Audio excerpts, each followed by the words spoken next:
Our next speaker is from Wooddale, Illinois.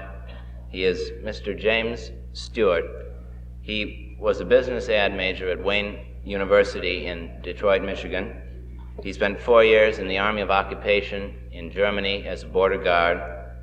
He was a self-employed sales management trainer for many years, and at present he is employed by the Flick Reedy Educational Association. Jimmy Stewart.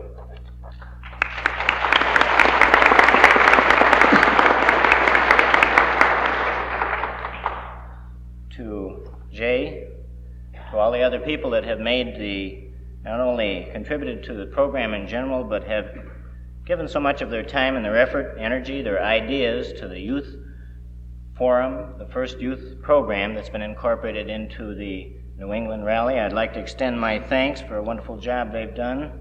Mrs. Frame, terrific job. In review, I think I can share some of the feelings that I've noted among other people. If your feelings, if your feelings are as mine,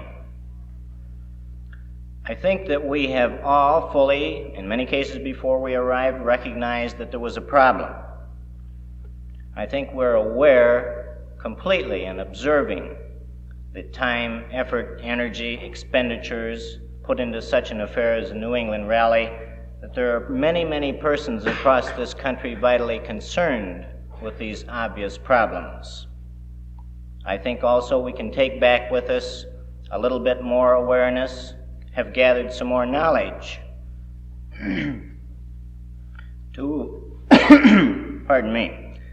I think to further aid in this cause, we have certainly got to carry away from us some additional responsibilities.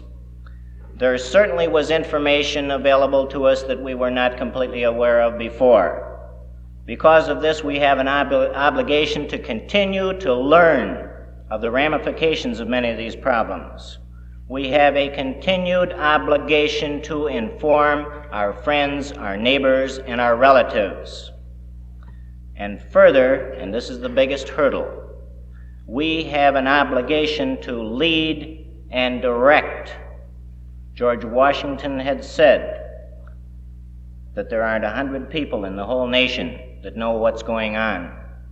I think percentage-wise that same situation can be applied today. Percentage-wise, there aren't 100 people in this whole nation that know what's going on. You people, by your attendance here, by your gathering of knowledge, are automatically, like it or not, the leadership of this country today. Now, accumulating this knowledge, bearing it in your mind, bearing the problems in your heart, there's a further encumbrance.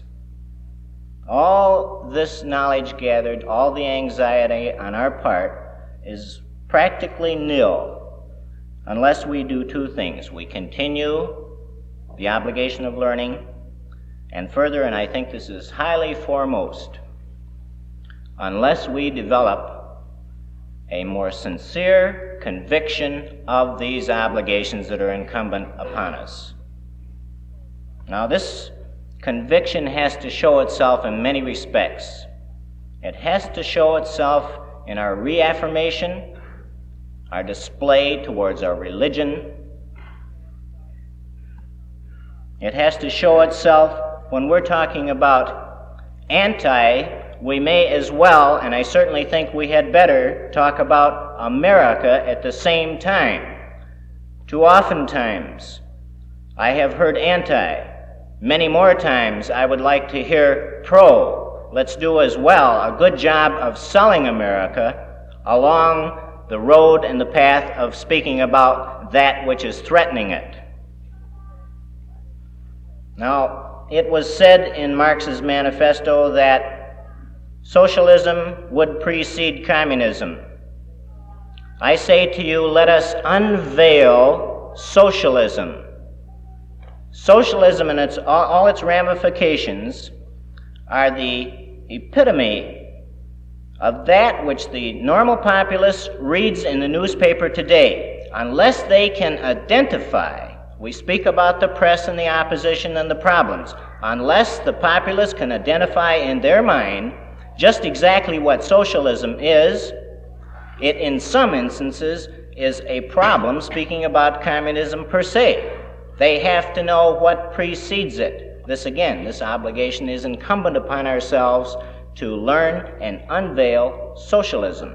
It is, in fact, and let us remember it, socialism-communism. Now, this means several things. It means toil, time, personal loss, expenditures.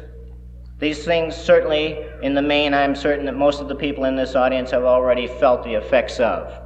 I'm certain that of the population in this country, represented tonight here in this hall, represented for the last 3 days in Boston in the New England rally, are the cream of the people in the United States who are interested in the continuation of the sovereignty of this constitutionally oriented government.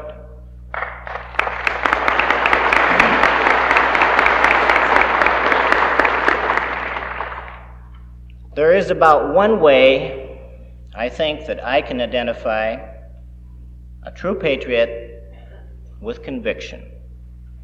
And I've seen it many times here in this audience over the occasion of these last 3 days. What it boils down to, very simply, is when that national anthem is played, when the colors are broke out, do we bear a tear in our eye? I thank you.